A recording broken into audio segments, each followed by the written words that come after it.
Hi everybody, welcome back to Mindy's yoga channel. So something that I wanted to talk about today was the 7 different positions of the spine and what it means when we're going throughout the series, when we're talking about lateral flexion, if we're talking about backward bending, forward compression, if we're talking about a spine twist, what the difference is and what the spine is actually doing in those things. So, as we move into our practice after pranayama, the first posture that we will be doing is half moon with hands to feet pose and backward bending.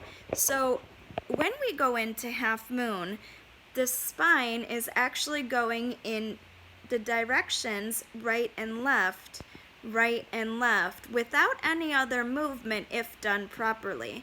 If this posture is done properly, the only thing that should be moving is the spine towards the direction right, left. You'll see a lot of the time people come forward, they come backwards, and they start to go into all kinds of twists with their upper body and their shoulders. So the goal of half moon pose is to have both shoulders, both hips in one line, body weight in your heels, and strong Tadasana like we had talked about in the prior video. So that move is called lateral. Lateral, right, left, right, left. So that's 2 directions of the spine. The next thing we do in our warm-up is we move into a backward bend. So backward bending is the 3rd movement of the spine. Keep your chest lifted. Always keep your belly sucked in during backward bending. A lot of the time we forget we're going backwards, so focused on breathing, we forget to suck in the belly. This is really important, especially if you need extra protection on your lower back. If you've ever had any back injuries, be sure you always suck the belly in. So, the 3rd movement of the spine is backward, chest lifted, belly engaged. The 4th movement we do in our series is a forward fold, not a forward compression. We're actually folding forward, keeping the spine straight the whole way down. Then after we get down there, do a little warm-up, walk it out. So we're doing a fold without any rounding or curves in the spine. Sometimes when we're folding forward, we tend to tuck our chin into our chest. So if you're looking at a spine and you notice the chin is tucked into the chest, what does that mean for the spine? It does not stay straight. That's why we always say in the 26-2 series, when we're folding forward, think little bit of a back arch. Keep your chin away from your chest the whole way down. Even once you get down there, chin does not fold forward, chin away from the chest, keeping the spine straight. So the 4th movement of the spine is a forward fold with spine, even tip through the crown of the head, totally straight. Oh, big guard dog. I know, aren't you the guard dog? The 5th movement of the spine is called a forward compression. We don't really get into this until we start doing a rabbit pose, standing separate leg, head to knee pose. Come here, guard dog. Lulu's being a guard dog. So forward compression, a good example of our deepest forward compression is rabbit pose. And what are we doing with the spine?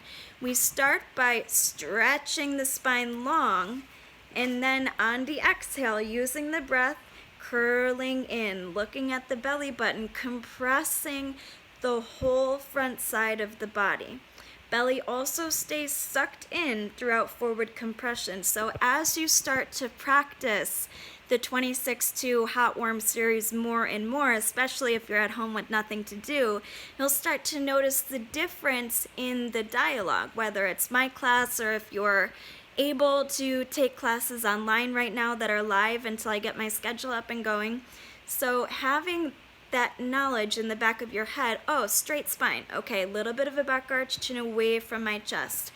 Rounded spine, curved spine, forward compression, tuck your chin into your chest, suck the belly in and curl in. Everything is rounded. So, something before we move on to the twist, direction 6 and 7, is very important during half tortoise pose. So many people in half tortoise pose immediately inhale, lengthen up, exhale, hinge from your hips, and then all of a sudden they collapse and they come down. Forehead meets the mat.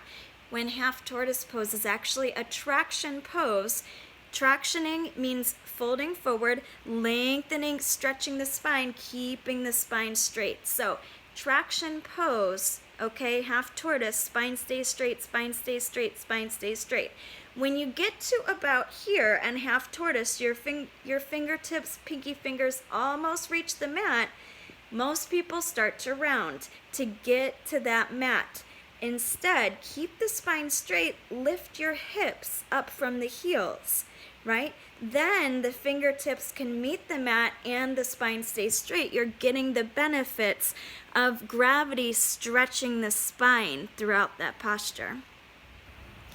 So, the 6th and 7th directions of the spine are obviously the twist. We do have quite a few mini twists. For example, triangle pose towards the end, we're doing a little bit of a spine twist. Our major spine twist obviously is at the very end of the series. Why would we put the twisting at the very end of the series? The body is warmed up, number one. Number two, everything is open and stretched already, getting to a point where we can do this posture safely. And number three, always after a spine twist, take a moment to reset the spine, whether it's going into your Shavasana, whether it's just sitting with the spine stacked, whether it's standing with the spine stacked, whatever you need to do for you to reset the spine. During the twist, only thing moving into spine is the twisting. A lot of the times when we're doing spine twisting, I see people's shoulders, one shoulder drops and the other goes higher, and then they try and twist. The spine would not be in a straight neutral position if they're twisting this way. So keeping the shoulders in one line parallel to the ground, only thing moving during the twist is literally just twisting the spine. Shoulders up and back behind you, twisting the spine.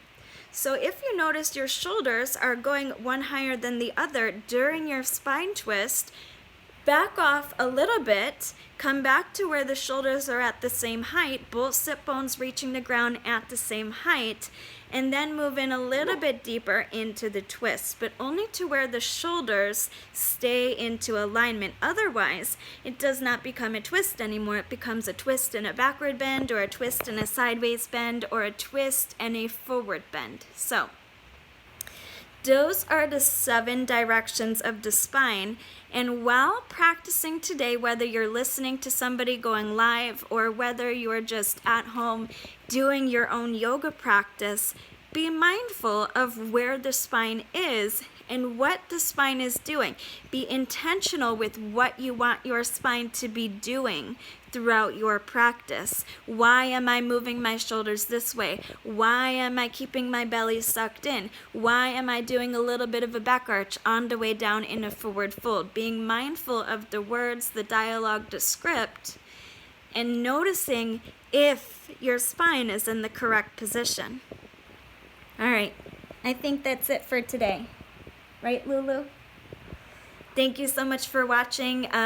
If you don't already know, us as Evolution teachers currently aren't getting paid right now, so if you have anything to donate, my PayPal and Venmo is down below.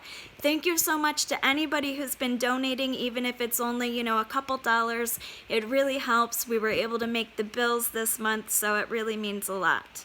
Stay safe, stay healthy, stay inside if you can, and be well. Namaste.